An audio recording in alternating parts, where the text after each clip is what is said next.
జనసేన కలిసి పోటీ చేస్తామని చెప్పిన మొదటి వ్యక్తి పవన్ కళ్యాణ్. అంటే ఇది ఒక సామాజిక బాధ్యతగా తీసుకున్నాను. రాజకీయంలో అరుదైన సంఘటన ఇది. ఇద్దరం కలిసిన తర్వాత బీజేపీ వారు కూడా ముందుకొచ్చారు, కేంద్ర నాయకత్వం. ముగ్గురం కలిసిన తర్వాత దిశ ఇది ఒక సునామీ. ఎవ్వరూ ఊహించిన సునామీ రాష్ట్రంలో వచ్చిందంటే ఎన్నికల్లో కూడా మనం తీసుకున్న నిర్ణయాలు కారణం.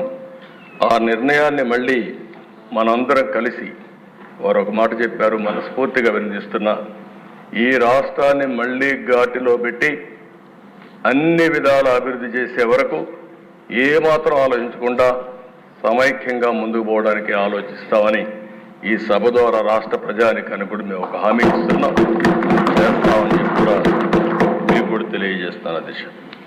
అధ్యక్ష, ఈసారి ఎన్నికలు రాష్ట్రం కోసం, తమ బిడ్డల కోసం, భవిష్యత్ తరాల కోసం ప్రజలు ఇచ్చిన తీర్పు ఇది. ఉపాధి కోసం వేరే రాష్ట్రాలకు వెళ్ళినటువంటి పేదవాళ్ళు వాళ్లే టిఫిన్ క్యారియర్ తీసుకొని వచ్చి ఓటేసి మళ్ళీ తిరిగి చెన్నైకో, హైదరాబాద్కో, బెంగళూరుకి వెళ్ళారు. ఎక్కడో అమెరికాలో, ఆస్ట్రేలియాలో, ఆఫ్రికాలో ఉండే తెలుగువారు ఆ ఓటు వేయడానికి లక్షల రూపాయలు ఖర్చు పెట్టుకొని వచ్చారు. కొంతమంది 3 నెలలు 5 నెలలు ఇక్కడ ఉండే మెంబర్స్కి అందరూ కూడా అర్థం కాదు, కానీ వాళ్లే వచ్చి వాళ్ళ డబ్బులు ఖర్చు పెట్టుకొని గెలిపించి మనకు చెప్పకుండా వెళ్ళారంటే అదే వాడకుండే. మన మెప్పు కోసం రాలా, కానీ రాష్ట్రం కోసం వచ్చారు. ఈ రాష్ట్ర భవిష్యత్తు కాపాడుతామనే ఆలోచనతో మనకు ఓట్లేసి తిరిగి వెళ్ళారు. ఇంకొక పక్కన దిశ తెల్లవారితో నిద్ర లేస్తే ఎప్పుడూ రానివాళ్ళు నిద్ర లేస్తానే నేరుగా పోలింగ్ స్టేషన్కి వచ్చి, అంటే పీక్ పీరియడ్లో ఎంతమంది వస్తారో అంతమంది నిలబడుకొని 5-6 గంటలు వెయిట్ చేసి రాత్రి 12-1 గంటల వరకు ఓట్లు వేశారంటే అధ్యక్ష, అది వాళ్ళు చూపించిన చొరవ.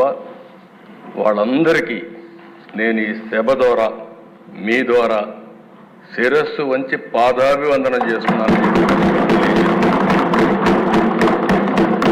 అధ్యక్ష, ఇలాంటి అనుభవంతో ఇక్కడికి వచ్చాము.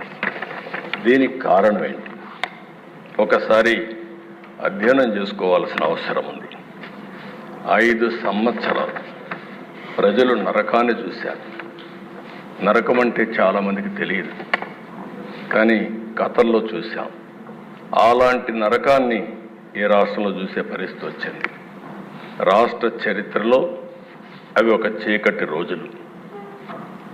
ఆస్తులు సెటిల్మెంట్ చేశారు, మామూలు కాదు. భూములు దొరికితే భూముల్ని, 30-40 సంవత్సరాలుగా సంపాదించిన ఆస్తుల్ని ఎక్కడికక్కడ ఇమ్మంటే మెడ మీద కత్తిపెట్టి రాయించుకున్న సందర్భాలు. ఏ ఆడబిడ్డ మానానికి రక్షణ లేదు. ఇష్టానుసారంగా బిహేవ్ చేశారు. ప్రాణానికి విలువ లేకుండా చేశారు. ఎంత దారుణంగా ప్రవర్తించారంటే అంత దారుణంగా ప్రవర్తించే పరిస్థితి వచ్చారు. కడకు బ్రతుకు కూడా గ్యారంటీ లేదు.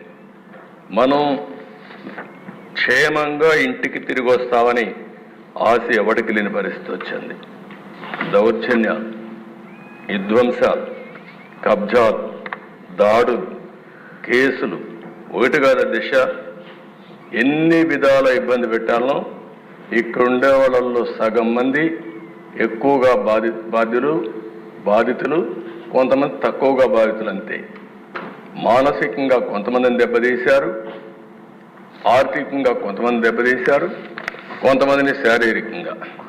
కడాన దిశ మీలాంటి వ్యక్తి పైన అటెంప్ట్ రేప్ కేసు పెట్టించే పరిస్థితికి వచ్చారంటే అది తలుచుకుంటే ఇప్పటికి కూడా జీర్ణించుకోలేకపోతున్నాం.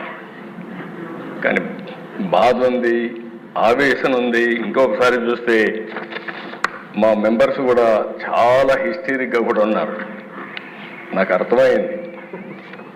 ఇప్పుడు మా తాడిపత్రి ఉన్నాడు, అశ్విన్ ఉన్నాడు. అశ్విన్ జైలుకు పోయి వచ్చాడు. ఇక్కడే అచ్చెన్నాయుడు ఉన్నాడు, జైలుకు పోయి వచ్చాడు.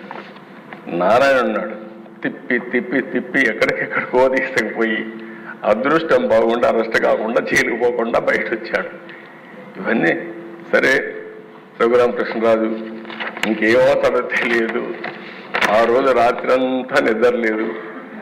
ఆయన కాపాడుకోవడానికి ఎన్ని విధాల ప్రయత్నం చేశామంటే అధ్యక్ష, ఆ రాత్రి అంతా నెక్స్ట్ డే భగవంతుడు మంచి చూపు చూశాడు కాబట్టి బయట వచ్చాడు. కానీ ఈ దుర్మార్గులు ఇష్టానుసారంగా ప్రవర్తించే పరిస్థితికి వచ్చారు.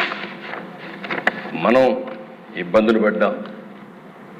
అర్థం లేనటువంటి పన్నులు వేయడం, ఇష్టానుసారంగా బిహేవ్ చేయడం, ఉపాధి లేదు, ఉద్యోగం లేదు, బాధపడని వర్గం లేదు, జీవన ప్రమాణాలు దారుణంగా పడిపోయినాయి. అంతటా అభద్రత, అశాంతి, ఆందోళన, అసంతృప్తి ఇవన్నీ కలిపే మనకొచ్చిన మెజారిటీస్. ఈ విషయం మనందరం గుర్తుపెట్టుకోవాలి. అధ్యక్ష, ఇది ఒక కేస్ స్టడీ కూడా. వ్యవస్థల్ని ఏ విధంగా విధ్వంసం చేశారు, ఒక పాలకుడు ఏ విధంగా అహంకారంతో విర్రవీగిపోయాడు, అసమర్థత, అవినీతి, విధ్వంసంతో వ్యవస్థల్ని ఏ విధంగా నాశనం చేశారు, రాష్ట్రం యొక్క బ్రాండ్ ఇమేజీ ఏ విధంగా దెబ్బతీశారు, మంచి రాష్ట్రాన్ని ఏ విధంగా సర్వనాశనం చేశారు, రాజధాని కళ చంపేశారు. అమరావతి దేవతల రాజధాని. అలాంటి అమరావతి నిన్నటి వరకు ఏమైందో మనం చూసాం. ఈరోజు మళ్ళీ కేంద్రం 15,000 కోట్ల రూపాయలు ఆర్థిక సహాయం చేయడానికి ముందుకొచ్చారు, బడ్జెట్లో పెట్టారు. అందరి ముఖాల్లో చూస్తే ఆనందం కనపడుస్తూ ఉంది. అంటే మళ్ళా మంచి రోజులు ప్రారంభమయ్యాయనే ఆశ ఈరోజు వచ్చిందంటే ఏ విధంగా జరిగిందో మనం చూసాం. ఈరోజు అమరావతి పూర్తయింటే దిశ 2-3 లక్షల కోట్ల రూపాయలు ప్రజా సంపద మనకు వచ్చుండేది. అప్పులు చేసే అవస్థ తీరేది. అలాంటి రాజధాని పోయింది. జీవనాడి పోలవరం 72% పూర్తయింది. 2020 నాటికి 21 నాటికి పూర్తి అయిపోయిండేది. ఆ దిశ కావాలని కాంట్రాక్ట్ను మార్చడం, అదే మరి ఆఫీసర్లు మార్చడం, రివర్స్ టెండరింగ్ పెట్టడం, కడాన అతి ముఖ్యమైన జీవనాడైనటువంటి ఈ పోలవరాన్ని గోదావరిలో కలిపేయడం. ఇప్పుడు మళ్ళీ డయాఫామ్ వాల్ నుంచి స్టార్ట్ కావాలి. కాఫర్ డ్యాముల నుంచి మళ్ళా మనం పని ప్రారంభించాలి.